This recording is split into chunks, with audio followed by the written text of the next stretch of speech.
गुरमीत जी, मैं आपसे ही शुरुआत करती हूं। जो दादा गौतम का बयान है उसके क्या मायने आप समझते हैं, क्योंकि वो कह रहे हैं कि इस मामले में हरियाणा सरकार कुछ नहीं कर सकती, जो भी करना है वो केंद्र को करना है। देखिए, आपने बड़ा अच्छा इसको 3 हिस्सों में बांटा। मैं जल्दी जल्दी तीनों का बता दूं। एक तो सामाजिक स्तर पर निश्चित ही ओल्ड पेंशन स्कीम बहुत ही ज्यादा लाभप्रद और कर्मचारियों को सुरक्षा देने वाली योजना है, इसमें तो कोई दो राय नहीं है।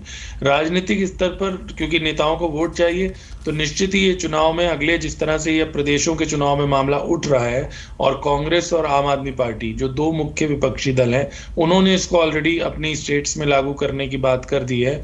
ऑलरेडी आप जानते हैं राजस्थान, छत्तीसगढ़ और अब हिमाचल प्रदेश में उन्होंने ये वादा कर रखा है, और वो ये भी दावा कर रहे हैं कि हमने लागू कर दिया राजस्थान और छत्तीसगढ़ में, और पंजाब में आपने। तो ये आप मान के चलिए कि अगला साल, अब 23 तो शुरू हो गया, 24 में चुनाव होने हैं, तो ये हर हालत में चुनाव में मुद्दा बनेगा राष्ट्रीय स्तर पर भी। अब असली कहानी राजनीतिक और सामाजिक हो गई, आर्थिक स्तर पर समस्या है। क्योंकि जब इस पेंशन स्कीम से पल्ला झाड़ा गया सरकारों द्वारा 2004 में, तब भी ये आर्थिक कारण ही था। उस समय कोई ये नहीं कह रहा था कि ये सामाजिक तौर पर ये इस स्कीम में कोई दिक्कत है, या राजनीतिक तौर पर ये जो है वो कोई अच्छा फैसला होगा।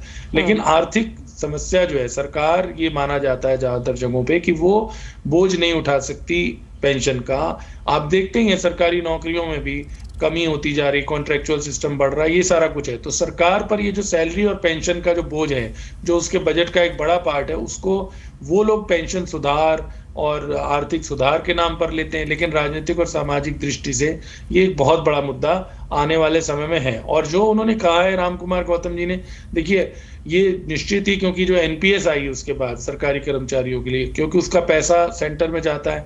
आप देख ही रही हैं अलग अलग जगहों पर पहले ही विवाद चल रहा है, राज्य सरकारें ये बोल रही हैं कि जो हमने पैसा जमा किया है वो हमें वापस दीजिए, केंद्र कह रहा है कि नहीं दे सकते। तो मुझे लगता है राष्ट्रीय स्तर पर ही इस पर जब भी फैसला होगा तो होगा। अभी भी जिन राज्यों ने ये बातें कही हैं, वहां पर भी आगे बहुत कठिनाई आने वाली है। देखिए, ऐसा होता है राजनीतिक स्तर पे तो आपने ऐलान कर दिया, लेकिन एम्प्लॉय तो रिटायर होंगे कुछ समय बाद। अभी बहुत कम संख्या है जो 2004 के बाद भर्ती हुए, अगर वो कम उम्र में आए हैं तो वो तो अभी रिटायर ही बाद में होंगे।